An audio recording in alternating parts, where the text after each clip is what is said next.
કાશ્મીરના પહલગામ હુમલામાં મૃત્યુ પામેલા ભાવનગરના પિતા પુત્રના અંતિમ સંસ્કાર કરાયા। પિતા પુત્રની સ્મશાન યાત્રામાં સીએમ ભૂપેન્દ્ર પટેલ જોડાયા। અંતિમ યાત્રામાં મોટી સંખ્યામાં લોકો ઉપસ્થિત રહ્યા। ઉલ્લેખનીય છે કે તેમના મૃતદેહને વિમાન માર્ગે અમદાવાદ એરપોર્ટ પર લવાયો હતો અને જ્યાં મંત્રી ઋષિકેશ પટેલ, ગૃહ રાજ્યમંત્રી હર્ષ સંઘવી, જગદીશ વિશ્વકર્મા તેમજ મુકેશ પટેલે શ્રદ્ધાંજલિ અર્પણ કરી અને સાથે જ સ્મિત સાથે અભ્યાસ કરતા વિદ્યાર્થીઓ પણ શ્રદ્ધાસુમન અર્પણ કરવા માટે આવ્યા। સ્મિતના મિત્રો તેમજ તેમના શિક્ષકોએ પણ દુઃખની લાગણી વ્યક્ત કરી છે। તો ભાજપના નેતાઓ મૃતકોના પરિવારજનોને સાંત્વના પાઠવવા પહોંચ્યા હતા। કેન્દ્રીય રાજ્યમંત્રી નીમુબેન બામણિયા અને સરકારના કેબિનેટ મંત્રી કુંવરજી બાવળિયા સાંત્વના પાઠવવા પહોંચ્યા।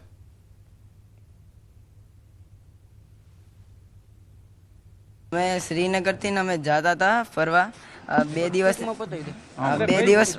દિવસનો પ્રોગ્રામ હતો અને પછી અમે ઉપર ટિકિટ લઈને ગયા એટલે બે ત્રણ ફાયરિંગ પહેલા તો બે ત્રણ મિનિટ થઈ એટલે ફાયરિંગ થયું અને પછી ફાયરિંગ થઈને હજી ઘડીક રૂકી ગયું અને પછી બધાને વાગવા મળી ગોળીઓ। એમાં દોઢ ભાગમાં મારા ફુવાને અને મારા સ્મિત ભાઈને બેને વાગી ગઈ ગોળીઓ ને અત્યારે એ નથી। શું ઘટના શું ઘટી હતી? તમે ત્યાં સાક્ષી હતા, કેવી ફાયરિંગ થતું હતું, તમે ક્યાં હતા ત્યારે, અને તમે કેવી રીતે આખી ઘટનાને ટેકલ કરીને બચાવ થયો તમારો? મારો તો બચાવ મેં ખુદે કર્યો ને મારા ફઈનોએ કર્યો। મેં મારા એકલા ફઈનો નીચે ઉતાર્યા અને ઘોડામાં બેહાડીને ઉતાર્યા। મુખ્યમંત્રી સાથે તમે વાર્તાલાપ કરતા હતા, એમને શું કીધું, શું સમજાવ્યું કે સમગ્ર ઘટના મુદ્દે તમે વાર્તાલાપ કરતા હતા, શું કીધું? એ બધા આતંકવાદીને જલ્દી ખોજી કાઢશે ને ત્યાં મોટું કારણ એ હતું કે ત્યાં આર્મી નહોતી ને બહુ જ પબ્લિક હતું। સાર્થક, તમે જે સમગ્ર ઘટના જોઈ છે, કેટલા લોકો આ ફાયરિંગ કરતા હતા અને ત્યાં કેટલા લોકો વચ્ચે આ દોડધામ થતી હતી, શું હતું? એ ચારેય કોરથી ફાયરિંગ થતું હતું એટલે તમે ક્યાં હતા ત્યારે? આ ફાયરિંગ ગેટ આગળ જ હતા। ચોક્કસથી તો તેઓ ગેટ આગળ હતા, આ ફાયરિંગ થતું હતું, તેમાં તેમણે પોતે તો બચાવ કર્યો છે, પરંતુ તેમની સાથે તેમના ફૂઈ હતા, એ ફૂઈનો પણ તેમને બચાવ કર્યો છે અને તેમને અત્યારે હાલ તેમના મિત્ર ગુમાવવાનું રંજ જે છે તે વ્યક્ત કરી રહ્યા છે। ખેંગાર રાઠોડ સાથે ગૌતમ શ્રીમાળી, ન્યૂઝ 18 ગુજરાતી, ભાવનગર। પહલગામ આતંકી હુમલાને લઈ કેન્દ્રીય મંત્રી સી.આર. પાટીલનું મોટું નિવેદન છે। આતંકવાદને પ્રોત્સાહન આપતા દેશમાંથી આવેલા લોકોએ ભારત છોડી દેવું જોઈએ। આવા લોકોની ભારતમાં કોઈ જરૂર નથી। આવા લોકોને તાત્કાલિક અહીંથી રવાના કરવા જોઈએ। આવા લોકોનું અહીં કોઈ જ કામ નથી। આતંકવાદીઓએ ધર્મ પૂછી ટાર્ગેટ મુજબ હત્યા કરી છે અને એવી કડક સજા કરાશે કે બીજી વખત કોઈ આવી હિંમત ન કરે। આવા અમાનવીય કૃત્ય વિરુદ્ધ આખો દેશ એક થઈને ઊભો છે।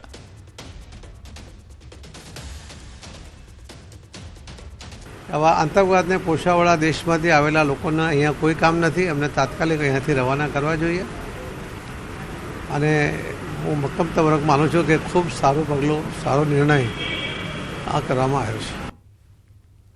જમ્મુ કાશ્મીરમાં આતંકી હુમલાને લઈ દ્વારકામાં પણ સુરક્ષામાં વધારો। દ્વારકાધીશ મંદિરમાં સુરક્ષામાં વધારો કરાયો છે। તો ગુજરાતના પ્રખ્યાત મંદિરોની સુરક્ષામાં વધારો અને ત્યારે દ્વારકાધીશ મંદિરમાં પણ સુરક્ષા વધારાઈ છે। બોમ્બ સ્ક્વોડ ટીમ પણ મંદિરમાં તૈનાત છે। મંદિર આસપાસ વિસ્તારોમાં સઘન ચેકિંગ હાથ ધરાયું। દ્વારકાધીશ મંદિરમાં ચુસ્ત પોલીસ બંદોબસ્ત વચ્ચે યાત્રિકોનું સઘન ચેકિંગ કર્યા બાદ મંદિરમાં પ્રવેશ આપવામાં આવી રહ્યો છે।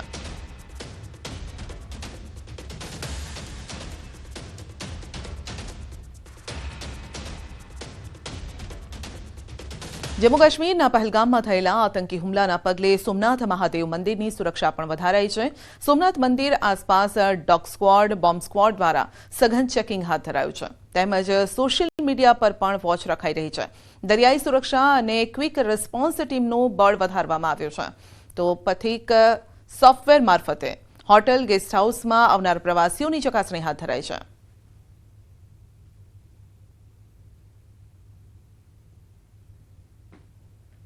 તમામ એન્ટ્રી એક્ઝિટ પોઈન્ટ ઉપર રેગ્યુલર ચેકિંગ ચાલે છે, પણ અમે છેલ્લા 2 દિવસથી ચેકિંગ વધારી દીધું છે।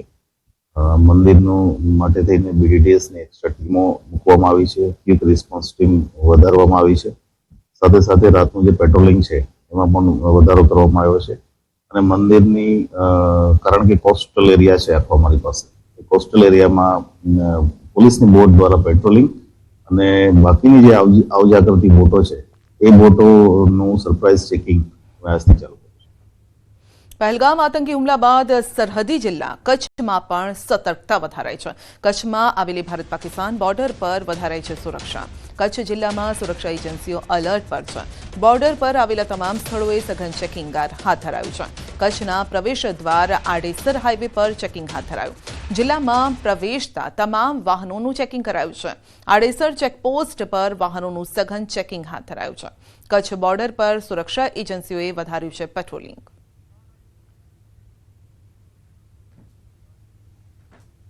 તો પહેલગામમાં જે આતંકી હુમલો થયો ત્યારબાદ ગુજરાતમાં પણ ખાસ કરીને મંદિરોની સુરક્ષા વધારાઈ છે. કચ્છમાં પણ સુરક્ષા વધારી દેવાઈ છે, કારણ કે ઘણી વખત આપણે જોયું છે કે દરિયાઈ માર્ગે ગુજરાતના દરિયાકાંઠાનો ઉપયોગ કરવામાં આવે છે. પછી કચ્છની સીમા હોય, પોરબંદરની સીમા હોય, તો આ તમામ જગ્યાઓ પર સુરક્ષા ચાકચોબંધ રાખવામાં આવી છે. દ્વારકા અને સોમનાથ મંદિરની સુરક્ષામાં પણ વધારો.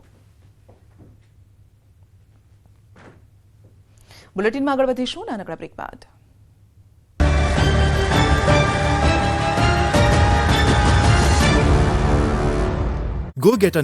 પહલગામના હુમલા અંગે પીએમ મોદી એક્શન મોડમાં હોય તેવું લાગે છે. આ હુમલાના સમાચાર મળતા જ તેઓ સાઉદી અરેબિયાનો પ્રવાસ અધવચ્ચે છોડીને દેશ પરત ફર્યા. બુધવારે સવારે તેમનું વિમાન દિલ્હી એરપોર્ટ પર ઉતર્યું. મામલાની ગંભીરતાને સમજીને પીએમ મોદીએ સમય બગાડ્યા વિના એરપોર્ટ પર હાઈ લેવલ બેઠક યોજી. તો ગૃહમંત્રી અમિત શાહ શ્રીનગરમાં મૃતકોના પરિવારજનોને મળ્યા અને તેમને સાંત્વના આપી. અમિત શાહને મળતા પરિવારના સભ્યો ધ્રુસકે રડી પડ્યા. માહોલ ખૂબ જ ભાવુક બની ગયો. રડતા રડતા પરિવારના સભ્યોએ ન્યાયની માંગ કરી. અમિત શાહે નજીકમાં ઉભેલા એક બાળકના માથા પર હાથ ફેરવીને દિલાસો આપ્યો. તેમણે લોકોને હિંમતથી કામ લેવા કહ્યું. અમિત શાહે તે સ્થળની પણ મુલાકાત લીધી જ્યાં આતંકવાદીઓએ આ કાયરતાપૂર્ણ હુમલો કર્યો હતો. સુરક્ષા અને ગુપ્તચર એજન્સીઓએ પહલગામ હુમલાના શંકાસ્પદ આતંકવાદીઓના સ્કેચ જાહેર કર્યા છે. તેમના નામ આસિફ ફૌજી, સુલેમાન શાહ અને અબુતુલ્લા હોવાનું કહેવાય છે. ગુપ્તચર સૂત્રોએ જણાવ્યું હતું કે હુમલાનો માસ્ટરમાઇન્ડ લશ્કરે તૈયબાનો ડેપ્યુટી ચીફ સૈફુલ્લાહ ખાલિદ છે. લશ્કરે તૈયબાની વિંગ ધ રેઝિસ્ટન્સ ફ્રન્ટ એટલે કે TRF આ હુમલાની જવાબદારી સ્વીકારી છે. પહલગામમાં થયેલા આતંકી હુમલાના ઘેરા પ્રત્યાઘાત સમગ્ર દેશમાં પડ્યા છે. આતંકવાદ અને પાકિસ્તાન સામે લોકોનો આક્રોશ ફાટી નીકળ્યો છે. લોકો રસ્તાઓ પર બેનરો સાથે વિરોધ કરતા નજરે પડી રહ્યા છે. ગુજરાતીઓના મોતથી સમગ્ર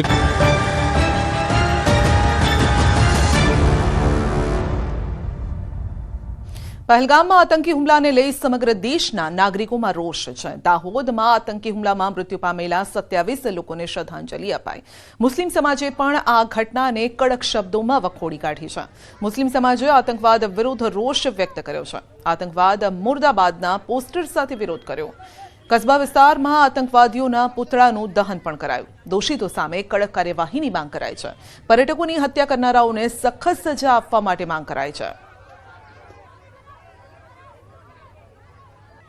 દાહોદ મુસ્લિમ સમાજ દ્વારા કાશ્મીરના પહેલગામમાં જે આતંકી હુમલો થયો છે એમાં અમારા ભાઈઓ જે શહીદ થયા છે એમને શ્રદ્ધાંજલિ આપવા માટે અને જે આતંકવાદી કૃત્ય કર્યું છે એને દાહોદના તમામ મુસ્લિમ સમાજના લોકો વખોડી કાઢે છે. इस हमले में मारे गए लोग ये हमारे ही लोग थे.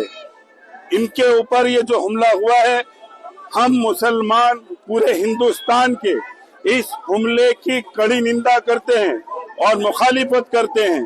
और हलाकों ऐसे लोग जो इंसानियत के नाम के ऊपर धब्बा हैं, जो इंसान का कत्ल किसी साजिश के तहत करते हैं और छोटे छोटे मासूम बच्चों को और इसके अलावा पर्यटकों को जो निहत्ते थे उनके ऊपर आकर हमला किया. हम मुसलमान इसका दाहोद से पूरे हिंदुस्तान के मुसलमानों की तरफ से इसका विरोध करते हैं. જમ્મુ કાશ્મીરના પહેલગામમાં આતંકી હુમલા સામે ગુજરાતભરમાં ગમ સાથે ગુસ્સો જોવા મળી રહ્યો છે. સાબરકાંઠાના વિજયનગર અને ઈડરમાં આતંકી હુમલાના વિરોધમાં બંધ પાડવામાં આવ્યો. વહેલી સવારથી જ વિજયનગરના વેપારીઓએ સ્વયંભૂ બંધ પાડી શ્રદ્ધાંજલિ અર્પી. ઈડર શહેરે પણ સજ્જડ બંધ પાડી વિરોધ વ્યક્ત કર્યો. હિન્દુ સંગઠન વિહિપ વેપારી એસોસિએશને પણ બંધનું એલાન આપ્યું છે, સમર્થન આપ્યું છે.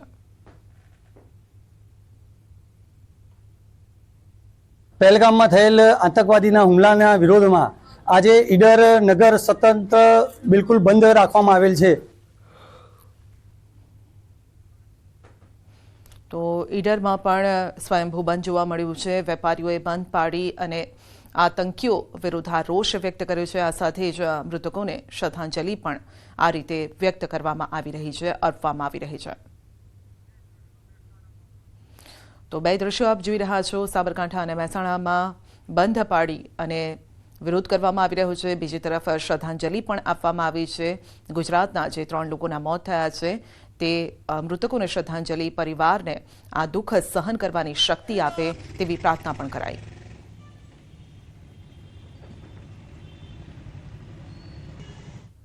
તો કેટલાક ગુજરાતી પ્રવાસીઓ જમ્મુ કાશ્મીરમાં પ્રવાસે છે, જેઓ પણ પોતે સુરક્ષિત હોવાનો વિડીયો શેર કરી અને દાવો કરી રહ્યા છે. અને હાલ જામનગરના પરિવારના પ્રદીપભાઈ રાવલ અને તેમનો પરિવાર હેમખેમ હોવાનો દાવો કરાયો છે. પ્રદીપભાઈએ આ વિડીયો પણ શેર કર્યો છે. જામનગરથી અમે અમારા ફેમિલી સાથે 4 જણા નીકળેલા મોરારી બાપુની સપ્તાહ માટે શ્રીનગર આવ્યું, પરંતુ સંજોગોવશ પહેલગામમાં હાદસો બન્યો ત્યાર પછી અમે શ્રીનગરમાં રોકાઈ ગયા છીએ, પરંતુ અમને કોઈ પણ જાતની તકલીફ પડેલી નથી. અહીંયા પર અજય મોદી જે અમદાવાદના મોદી ટૂર્સ એન્ડ ટ્રાવેલ્સ દ્વારા ભાઈ છે, એમને ગુજરાતી માટે કોઈ પણ જાતની જરૂરિયાત હોય તો એમને પૂરી પાડેલ છે. 3 દિવસ રસોડો ચાલુ કરેલ છે અને અમારી કોઈ પણ જાતની ચિંતા કરશો નહીં, અમે અહીંયા સેફ છીએ.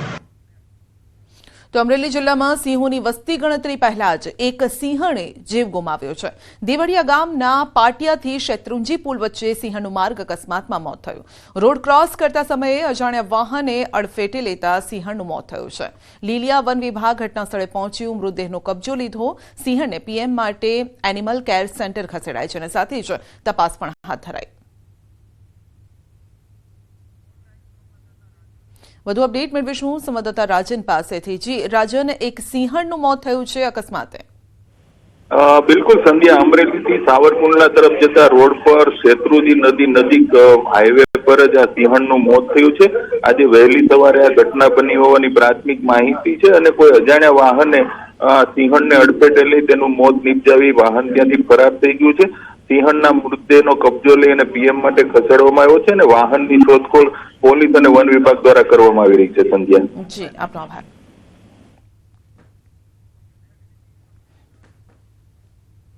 અમરેલી ધારીમાં વન વિભાગની સરકારી જીપે છકડો રિક્ષાને અડફેટે લેતા રિક્ષા પલટી મારી ગઈ. ધારીમાં ચલારા રોડ પર અકસ્માતની આ ઘટના. રિક્ષામાં સવાર 2 વ્યક્તિ ઘાયલ થયા છે, હોસ્પિટલમાં ખસેડાયા છે. અકસ્માતનો બનાવ સીસીટીવીમાં કેદ થયો છે. ઘાયલના પુત્રએ પોલીસ કાર્યવાહીની પણ માંગ કરી છે. તો અકસ્માતના દ્રશ્યો સામે આવ્યા છે અને જે સીસીટીવીમાં કેદ પણ થયા છે. આપ જોઈ શકો છો કે વન વિભાગની જીપે છકડો રિક્ષાને અડફેટે લીધી અને ત્યારબાદ 2 ગુલાટી પણ મારી ગઈ આ રિક્ષા. ખેતીવાડીનો સામાનની ખરીદી રિક્ષા લઈને આવેલા ત્યારે એક જંગલ ખાતાની ગાડી જે રિક્ષાને અડફેટે લઈ અને ગંભીર રીતે ઘાયલ કરેલ છે અને અત્યારે અમે અમરેલી ખાનગી હોસ્પિટલમાં સારવાર હેઠળ છીએ. અને અમારી અત્યારે એક માંગણી છે કે જે પોલીસ કાયદેસરની કાર્યવાહી કરે. તાપીમાં સગીરા સાથે દુષ્કર્મની ઘટના. 60 વર્ષીય વૃદ્ધે 11 વર્ષીય સગીરા પર દુષ્કર્મ આચર્યો. તાપીના છેવાડે આવેલા ઉચ્છલ તાલુકાની આ ઘટના છે. પેપ્સી કોલાની લાલચ આપીને દુષ્કર્મ આચરવામાં આવ્યું. પોલીસે આરોપી સુરેશ ગામિતની ધરપકડ કરી છે.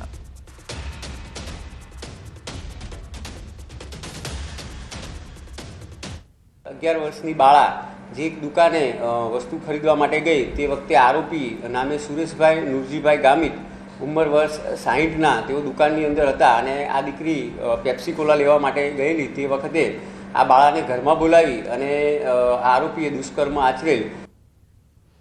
હવે અમદાવાદવાસીઓને મેરેજ સર્ટિફિકેટ માટે નહીં પડે મુશ્કેલી. મેરેજ સર્ટિફિકેટને આધાર કાર્ડ સાથે લિંક કરવામાં આવશે. આધાર કાર્ડના આધારે જ મેરેજ સર્ટિફિકેટના નામ લખાશે. એમસીની સ્ટેન્ડિંગ કમિટીમાં આ ચર્ચા કરાઈ છે. મેરેજ સર્ટિફિકેટ અને અન્ય ડોક્યુમેન્ટ અલગ અલગ હોવાથી આ મુશ્કેલી પડતી હતી. અમદાવાદ મ્યુનિસિપલ કોર્પોરેશને રાજ્ય સરકારને કરી છે રજૂઆત. રાજ્ય સરકારની મંજૂરી મળતા જ આગામી સમયમાં આ નિયમ લાગુ કરાશે.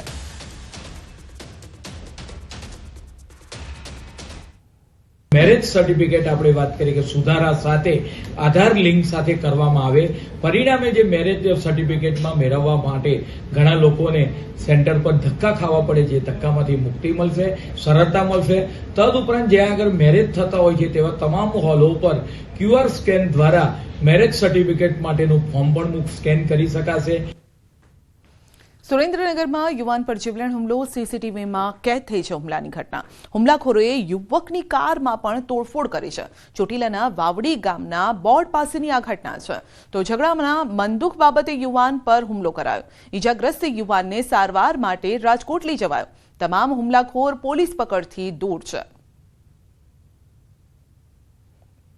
તો યુવાન પર જીવલેણ હુમલો કરવામાં આવ્યો છે. એકના હાથમાં લાકડી દંડા જેવું કંઈ સાધન જોઈ શકાય છે અને તેઓ ચર્ચા કરી રહ્યા છે, વાતચીત કરી રહ્યા છે. જોકે ત્યારબાદ આ વાતચીત વધુ ઉગ્ર બની જાય છે. બીજો એક વ્યક્તિ પણ હાથમાં દંડો લઈને ત્યાં પહોંચે છે.